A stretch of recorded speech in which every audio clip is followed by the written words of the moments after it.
अनिता पाटील यांची जोर जबरदस्ती आपण बऱ्याच वेळेला बघितलेली आहे. जेव्हापासून ते आलेले आहेत एक अशांततेचं वातावरण त्यांनी या ठिकाणी निर्माण केलेलं आहे.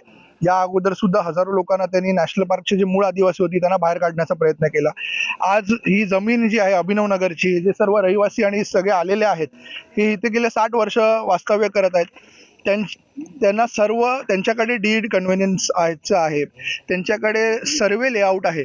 प्रत्येक ठिकाणी जे प्लॉटिंग केलेली आहे ती सगळ्या गोष्टी अवेलेबल असताना सुद्धा, ऑलरेडी त्याचा फेन्सिंग केलेलं असताना सुद्धा आता ते लोक जबरदस्ती एक 11,320 स्क्वेअर मीटरची जमीन जी आहे ती ते नॅशनल पार्कवाले आता क्लेम करायला आलेले आहेत. आणि हे कुठेतरी चुकीचं आहे. त्यासाठी सर्व आंदोलन करण्यासाठी आलेले आहेत. शासनाला मी विनंती करणार आहोत, आम्ही शिंदे साहेबांकडे जाणार आहोत या ठिकाणी आणि ते याच्यावर स्थगिती आणण्याचं आम्ही पूर्ण काम करणार आहोत. असं आहे की संजय गांधी राष्ट्रीय उद्यानाच्या अधिकारी अनिता पाटील यांची स्टाईल हे तुम्हाला पण सगळ्यांना माहीत झालेली आहे. जोर जबरदस्तीने खाली करायचं आणि तिथं अतिक्रमण करायचं.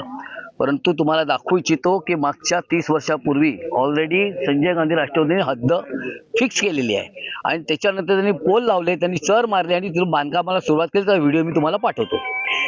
असं असताना सुद्धा 30 वर्षांत अचानक त्यांना जाग येते आणि आमच्या 3 एकरपेक्षा जास्त जमीन त्यांना अधिकार सांगायसाठी आम्हाला कळवलं नाही, काय नाही. कुठेही बाँड्रीवर जेव्हा कंपाऊंड बांधायची असते तेव्हा दोन्ही पक्षाच्या बाजूंनी संमतीने ती बांधायची असते. तुमची बाँड्री फिक्स नसेल तर तुम्ही सर्वे करा आणि सर्वेप्रमाणे दूध का दूध पाणी का पाणी होणारच आहे ते. आणि त्याच्यानंतर आमचे पेपर बघा, तुमचे पेपर बघा आणि मग बाँड्री फिक्स करूया. तुम्ही अचानक जोर जबरदस्तीने माणसं आणता, कॉन्ट्रॅक्टर मांडता आणि डायरेक्ट भिंतीचं काम चालू करता, तर हे आम्ही होऊ देणार नाही. अशी जोर जबरदस्ती आणि मनमानी कारभार करणाऱ्या अनिता पाटील यांचा आम्ही सर्वप्रथम जाहीर निषेध करतो. तर त्यांनी जबरदस्तीने करायचा प्रयत्न केला तर आम्ही सुद्धा जोर जबरदस्तीवर उतरू. आम्ही इथे 1 इंच सुद्धा जागा आमच्या अभिनवची देणार नाही. मराठी माणसाच्या हक्काची जागा आहे. मराठी माणसं या ठिकाणी 100% राहतात, शांततेने राहतात 70 वर्ष, आणि यांना त्रास देणाऱ्यांना अधिकाऱ्यांना आम्ही सोडणार नाही. दुसरी गोष्ट अशी आहे, हजारो एकर जागेवरती तिकडे झोपडपट्ट्या झालेल्या आहेत, दर्गा झालेत, मदरसे झालेत, मस्जिद झालेत. त्या ठिकाणी मात्र ते काही कारवाई करत नाहीत आणि शांततेने राहणारे जे आहेत त्यांच्यावर जोर जबरदस्ती करायची का? त्यांची तिकडे दादागिरी चालत नाही, त्यांचे कायदे काढून तिकडे चालत नाही.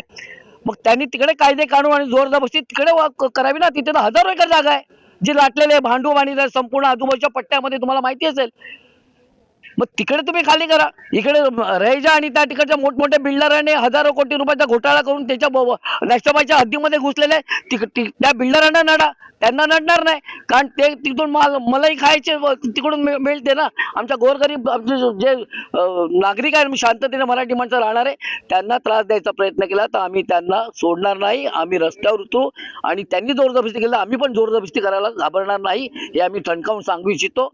आणि पुन्हा एकदा सांगतो की त्या अनिता पाटीलला आम्ही कुठच्याही परिस्थितीमध्ये आमची 1 इंच सुद्धा जागा देणार नाही. आम्ही त्यांचा जाहीर निषेध करतो. तर महिला दिनी आम्हाला इथे यावं लागलं, ही फारच वाईट गोष्ट आहे. आणि आज आम्ही इथे जवळजवळ 45 ते 50 वर्ष राहतोय अभिनव नगरमध्ये.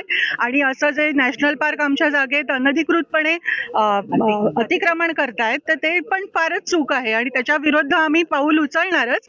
थोडक्यात त्यांनी थांबवलं हे तर बरंच आहे, नाहीतर आम्ही सुद्धा अभिनव नगरवाले त्याच्या विरुद्ध ऍक्शन घेणारच आणि महिलांचा त्यात नक्कीच सहभाग असणार आहे.